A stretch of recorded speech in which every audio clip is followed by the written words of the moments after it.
వైఎస్ఆర్ జిల్లా పులివెందుల్లో వైఎస్ఆర్సీపీ రాష్ట్ర ప్రధాన కార్యదర్శి గడికోట శ్రీకాంత్ రెడ్డి మీడియాతో మాట్లాడుతున్నారు. లైవ్లో చూద్దాం.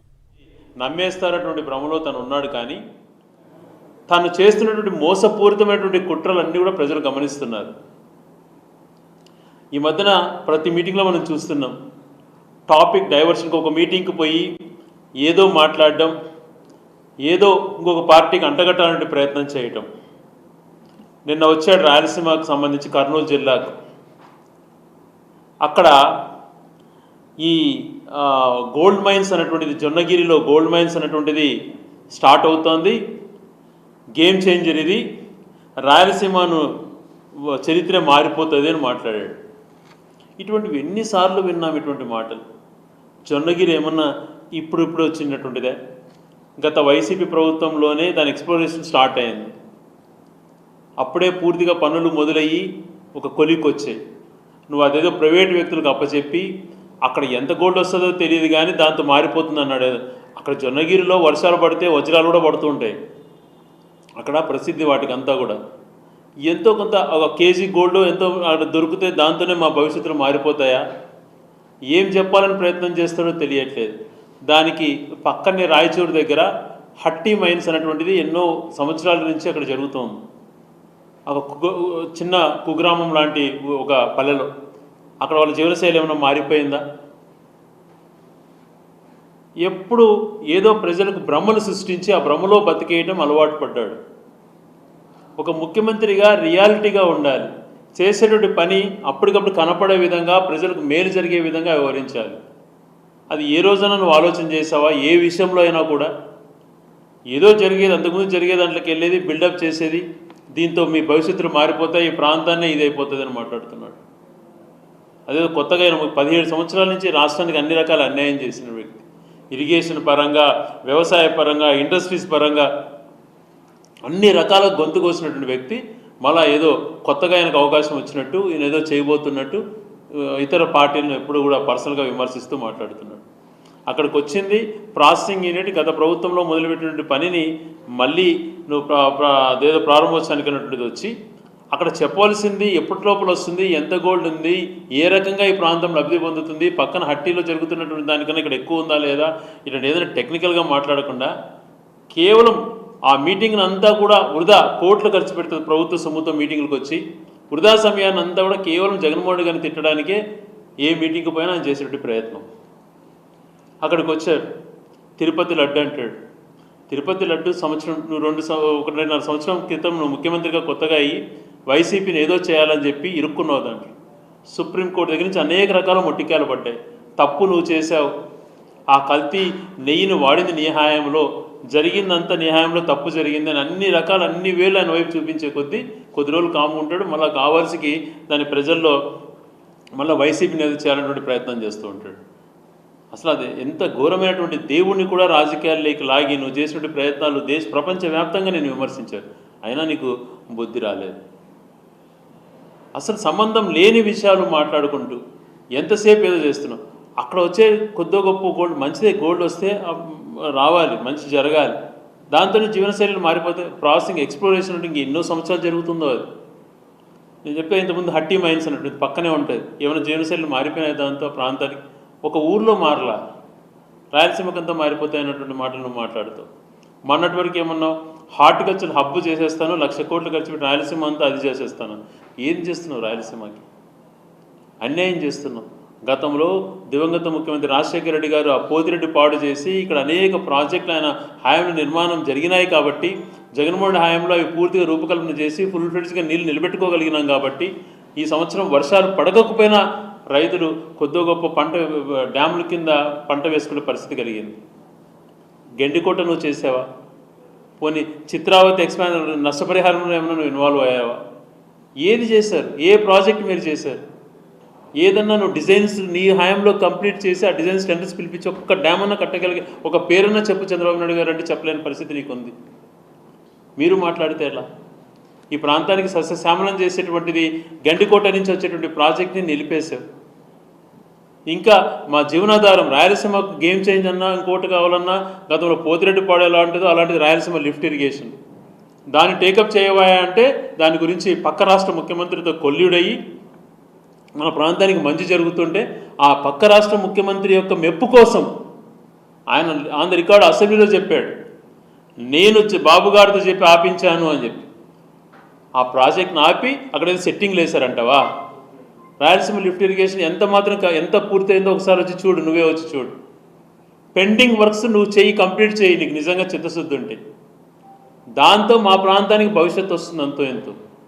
ఈ ప్రాజెక్టులు ఏదైతే గెండికోట నుంచి చేసామో ఆ ప్రాజెక్ట్ కంప్లీట్ చేయి, లేకపోతే రాయలసీమ లిఫ్ట్ ఇరిగేషన్ మా జీవన శైలిలో మార్పులు వస్తాయంటే అట్లాంటి ప్రాజెక్టులు అయితే మాకు మార్పులు వస్తాయి. అవి గత ప్రభుత్వంలో టేకప్ చేశారటువంటి దురుద్దేశంతో దాన్ని ఆపేసేసి మళ్ళీ విమర్శ చేయడం, దాంతో ఆ ప్రాజెక్ట్తో ఏం ఉపయోగం ఉంది అని చెప్పి. ఈరోజు హార్టికల్చర్ అన్నటువంటిది రాజశేఖర హయాంలో ఫ్రీ కరెంట్ ఇవ్వటం వలన ప్రతి ఒక్క రైతు ఇరిగేషన్ పరంగా వృద్ధి చెందారు.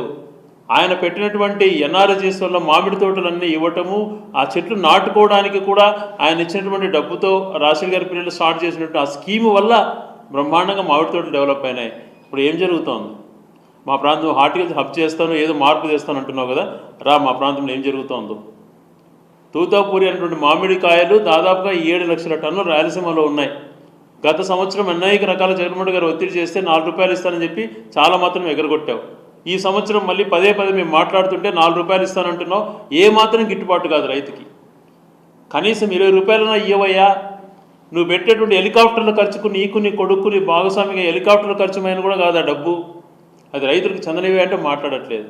ఈరోజు రైతుల పరిస్థితి దయనీయంగా ఉంది. మామిడి తోటలన్నీ కూడా రోజుకు 100 ఎకరాలు కొట్టేసేసి సెంచరీ ప్లేవుడ్స్కి తరలిస్తున్నారు. ఎంత బాధాకరంగా ఉంటుందండి విషయాలు ఇవి. వీటిపైన ఎప్పుడన్నా మాట్లాడుతున్నావా నువ్వు? కనీసం ఆలోచన చేస్తున్నావా? ఏం మారుతుంది? నీ హ్యాండ్ ఇది జరుగుతూ ఉంది. రైతులు కన్నీరు గారుస్తూ ఉన్న తోటలన్నింటినీ కూడా దాంట్లో కొట్టేసేసి దాన్ని నీ ప్రాసెసింగ్ యూనిట్లకు పంపించే పరిస్థితి ఏర్పాటు చేసావు. ఇది నువ్వు చేసినటువంటి రాయలసీమకు మంచి చేసినటువంటిది.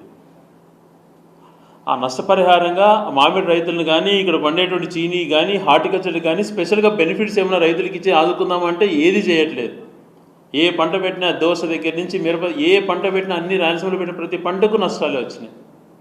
టమాటో రైతులు మొన్నటి అల్లాడిపోయారు. నువ్వేదో చేస్తానంటావు.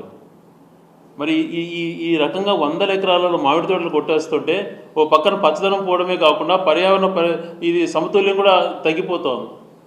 ఎన్విరాన్మెంట్ కూడా తగ్గిపోతుంది అన్నటువంటి బాధ కలుగుతుంది. ఏ ఊరికి వెళ్ళినా అటు మామిడి తోటలకు ప్రసిద్ధి చెందినటువంటి కోడూరు ప్రాంతంలో చూస్తే 100 లారీలు పోతున్నాయి. వీరబల్లి అనేటువంటిది ఫేమస్ మన ఉమ్మడి కడప జిల్లాలో. అక్కడి నుంచి తోటలు 100 ఎకరాలు కొట్టేస్తున్నారు. రాయచూడి ప్రాంతంలో కానీ ఏ ప్రాంతంలోకి వెళ్ళినా కూడా మామిడి తోటలన్నీ కూడా కొట్టేస్తున్నారంటే నువ్వు చేసేటువంటి ఈ దుర్మార్గ పాలనతో నువ్వు రైతులకు ఏమాత్రం సపోర్ట్ చేయకపోవడంతో జరుగుతోంది.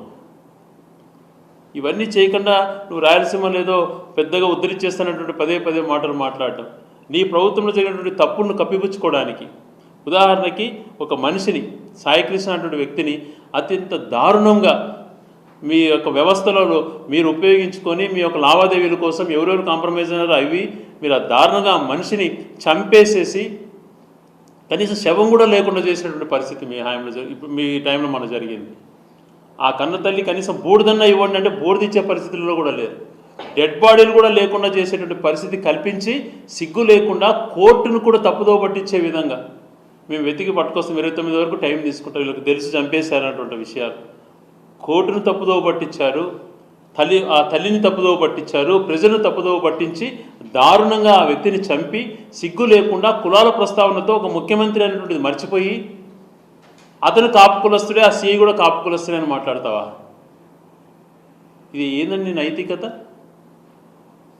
కనీసం అలా మాట్లాడకూడదు. నీ హుదాకు సంబంధించిందని ఆలోచన చేయకుండా అంటే కాపు సీఐ కాపు ఇదైతే చంపవచ్చా? సేమ్ కులం వాళ్ళు చంపుకోవచ్చు అనేటువంటిది నువ్వేమన్నా గవర్నమెంట్ ఏమైనా పెట్టబోతున్నావా? కులాల ప్రస్తావన తెస్తావా? ఆ మనిషి గురించి అడిగినప్పుడు అతను ఫోక్సో కేసు ఉంది, అతను 25 కేసులు ఉన్నాయి. వాస్తవంగా ఎంక్వైరీ చేస్తే అతనిపై 2 కేసులు ఉన్నాయట. మరి మీ శాసనసభ్యులు ఒకరి పైన 90 కేసులు 70 కేసులు ఉన్నాయి. 164 మంది మీ కూటమి ఎమ్మెల్యేలలో 135 మంది పైన 30-40 కేసుల పైన ఉన్నటువంటి వాళ్ళు ఉన్నారు. మరి వాళ్ళందరినీ ఏం చేయాలి? ఎన్కౌంటర్ చేస్తావా? దుర్మార్గంగా వ్యవహరించేటువంటి వ్యవస్థను సర్వనాశనం చేసేటువంటి కార్యక్రమం. కోర్టులు అంటే భయం లేదు, న్యాయ వ్యవస్థను గౌరవించేది లేదు, చట్టాలను గౌరవించేది లేదు. అన్నీ తమ పరిధిలోకి తీసుకొని ఇష్టానుసారంగా వ్యవహరిస్తూ ఈ దోపిడీ ఏకైక మార్గంగా మళ్ళీ మాట్లాడుతున్నాం రాయలసీమ గురించి పదే పదే. ఇక్కడ బ్రహ్మాండంగా రూపుదిద్దుకున్నటువంటి మెడికల్ కాలేజీలు కళ్ళ ముందర కట్టినట్టు ఎంత మంచిగా ఉన్నాయి. ఆ మెడికల్ కాలేజీలను స్టార్ట్ చేయలేక ఆ మెడికల్ కాలేజీలు ఈర్ష్యతో వాటిని మూతపెట్టి ఇక్కడ నుండి ఎక్విప్మెంట్ తరలిస్తున్నావే సిగ్గు లేకుండా. ఏం చెప్పాలి? గతంలో మాకు సంబంధించినటువంటి హంద్రీనివాకు సంబంధించిన ప్రాజెక్టులో లిఫ్ట్లు కూడా తీసుకెళ్ళి నువ్వేదో లిఫ్ట్కి పెట్టాలని బయట ప్రాంతాలకు తరలించావు. ఇక్కడ హాస్పిటల్కి వచ్చిన ఎక్విప్మెంట్స్ తరలిస్తున్నాం. మా ప్రాంత వాసుల రాయలసీమ ప్రాంతం చిరకాల కోరికలైనటువంటి నంద్యాల జిల్లా జగన్ హయాంలో ఏర్పడింది, తిరుపతి జిల్లా జగన్ గారి హయాంలో ఏర్పడింది, పుట్టపర్తి పేరుతో సత్యసాయిబాబా పేరుతో ఏర్పడినటువంటి జిల్లా. మాకు ఏర్పడిన ఒక జిల్లాను కూడా దాన్ని నిర్వీర్యం చేసేసి కడప జిల్లాలో ఏర్పడిన రాయచూడి ప్రాంతం నిర్వీర్యం చేసి జిల్లాను తరలించావు. అక్కడ ప్రజల మధ్యన చిచ్చు పెట్టావు. నువ్వేం చేసావు? రాయలసీమకి ఒక్కటన్నా చేపట్టావా? రాజశేఖర్ గారి పీరియడ్లో శ్రీ సిటీ లాంటి అనేక ఇండస్ట్రియల్ హబ్స్, కొప్పర్తి లాంటి ఇండస్ట్రియల్ హబ్స్ వచ్చినాయి. నీ హయాంలో ఏమన్నా ఒక్కటన్నా చేసావా? వాటిని నాశనం చేయాలని చూస్తున్నాం. అన్ని రకాల రాయలసీమ ప్రజలు గొంతు కోసి ఈరోజు ఏదో చేయబోతున్నాను. మాకు బంగారు తొరిగేది లేదు. ఒకటే నువ్వు ఈరోజు ఆలోచన చేయి. మాకు కానీ మీరు ఆ రాయలసీమ లిఫ్ట్ ఇరిగేషను, ఈ హంద్రీనివా గాలేరు నగిరి లిఫ్ట్ ఏదైతే ఈ జాయినింగ్ ఉంటుందో ఇప్పుడు స్టార్ట్ చేసినటువంటి ప్రాజెక్ట్ని, ఈ 2 ప్రాజెక్టులు నీ 2 సంవత్సరాల హయాంలో కంప్లీట్ చేసి చిత్తశుద్ధి ఉంటే చెయ్యి. అంతేగాని మభ్యపెట్టే మాటలు చెప్పుకుంటూ నేను హార్టికల్చర్ హబ్ చేసేస్తా, రాయలసీమను రత్నాలసీమ చేస్తా, ఇవన్నీ నీ బోగస్ మాటలు, నీ అసత్యమైనటువంటి మాటలు, మభ్యపెట్టే మాటలు. ఈ ప్రాంతాన్ని మోసం చేస్తున్నావు. ఫ్యాక్షన్ గురించి మాట్లాడే మీకు అర్హత ఉందా? ఫ్యాక్షన్ గురించి మాట్లాడే అర్హత? 82 తెలుగుదేశం పార్టీ పుట్టకముందు ఏ ప్రాంతంలో ఫ్యాక్షన్ లేవు. మీ పార్టీ ఆవిర్భావం నుంచి 2004 రాజశేఖర్ గారు ముఖ్యమంత్రి అయ్యేంత వరకు దారుణాది దారుణ పరిస్థితులు మీరు క్రియేట్ చేశారు. ఫ్యాక్షన్ రాయలసీమలో క్రియేట్ చేసింది, నక్సలిజం మీరు క్రియేట్ చేశారు. ఇవన్నీ లా అండ్ ఆర్డర్ని ప్రజలకు ఇబ్బంది పెట్టే కార్యక్రమాలన్నీ మీరు చేసి ఈ ప్రాంతాన్ని అధోగతి పాలు చేసి మళ్ళీ మాపై నిందలు వేస్తారు. 2004లో రాజశేఖర్ గారు ముఖ్యమంత్రి అయిన తర్వాత ఫ్యాక్షనిజాన్ని, నక్సలిజాన్ని అట్ ఏ టైం ఎరాడికేట్ చేసినటువంటి గొప్ప వ్యక్తి ఆయన.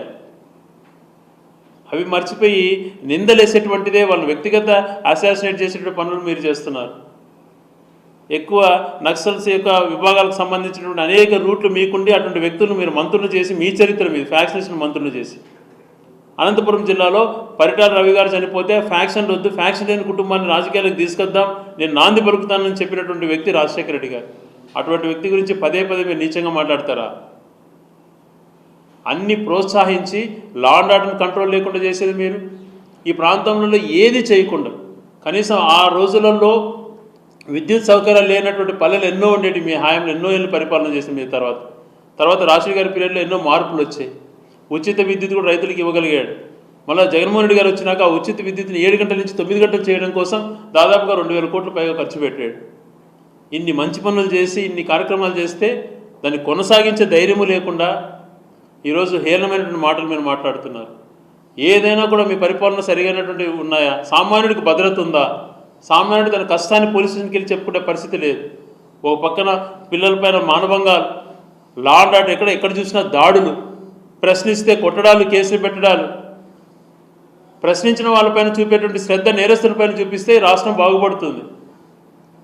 సోషల్ మీడియాలో టార్గెట్ చేసుకోవడం, ఆ సోషల్ మీడియాలో వచ్చేటువంటి పోస్టులను బ్లాక్ చేయడం, ఇది మీ ప్రభుత్వం నడిపే విధానం. అప్పులు ఎంత రుద్దుతున్నావు ఈ రాష్ట్ర ప్రజలపైన? దాదాపుగా 4 లక్షల కోట్లకు చేరిపోతుంది ఈ నెలలో. వారంకి 5,000 కోట్లు, 4,000, మంగళవారం వస్తే 5,000 కోట్లు, ఆదివారం వస్తే 3,000 కోట్ల టైప్లో వారము దాదాపుగా 5 నుంచి 10,000 కోట్లు అప్పులు చేస్తున్నాం. ఏంటి రాష్ట్ర భవిష్యత్తు? పోనీ అప్పులు చేసేది మేలు చేసేది కనిపిస్తుందంటే అది కనపడడం లేదు. ఈరోజు నువ్వు అంటున్నావే అమరావతి లేదు, బిల్డింగ్స్ లేచిపోతున్నాయి, టవర్స్ కడుతున్నాను. కట్టినటువంటి బిల్డింగ్స్ని చూసుకునేటువంటి ఆలోచన నీకు లేనప్పుడు ఆడు కొత్తగా కట్టి ఏం వరకు తీస్తావు? కేవలం అక్కడ అద్దాలు ఫిక్స్ చేయడం కోసం 4,000 కోట్లు అంట, నీళ్లు తోడడానికి 5,000 కోట్లు అంట. ఏంటబ్బా అది? మిగతా ప్రాంతాలు ఎవరు బతకద్దా? మిగతా నగరాలు అభివృద్ధి చెందొద్దా? మరిన్ని అప్డేట్స్ కోసం ఛానల్ను సబ్స్క్రైబ్ చేయండి. నోటిఫికేషన్స్ కోసం బెల్ ఐకాన్ పై క్లిక్ చేయండి.